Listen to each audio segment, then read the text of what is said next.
സ്വാഗതം. മോദി സർക്കാരിന്റെ പ്രാപ്തിയില്ലായ്മയെ ചൂണ്ടിക്കാട്ടി കോൺഗ്രസ് വീണ്ടും കേന്ദ്രത്തിനെയും പ്രധാനമന്ത്രി നരേന്ദ്രമോദിയെയും വിമർശിക്കുകയാണ്. യുഎസ് ഇന്ത്യക്ക് മേൽ കൂടുതൽ തീരുവ ചുമത്തുന്ന ആശങ്ക ഉയരുമ്പോഴും കേന്ദ്രം ഇതിനെതിരെ കർക്കശമായ നിലപാട് സ്വീകരിക്കാതിരുന്നതിൽ പ്രതിപക്ഷം പ്രതിഷേധിക്കുകയാണ്.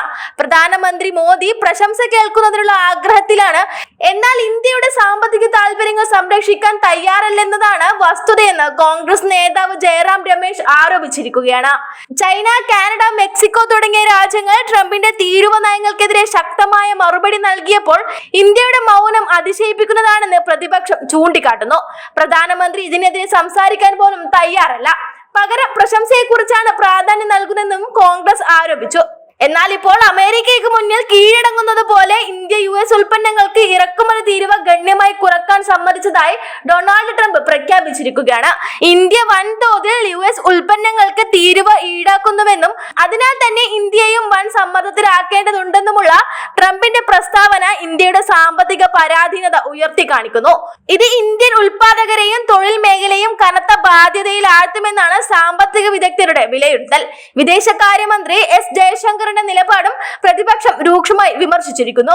ഇന്ത്യൻ സർക്കാരിന് ഇന്ത്യക്കായി ഉറച്ച നിലപാട് സ്വീകരിക്കാൻ കഴിവില്ലെന്നും ജയശങ്കർ അമേരിക്കൻ താൽപര്യങ്ങൾ സംരക്ഷിക്കാനാണ് കൂടുതൽ ശ്രദ്ധിക്കുന്നതെന്നും വിമർശനം ഉയർന്നു വന്നു. യുഎസ് അനധികൃത ഇന്ത്യൻ കുടിയേറ്റക്കാരെ നാടുകടത്തിയ വിഷയത്തിലും സർക്കാർ മൗനം പാലിച്ചതിൽ പ്രതിഷേധം ശക്തമാകുകയാണ്.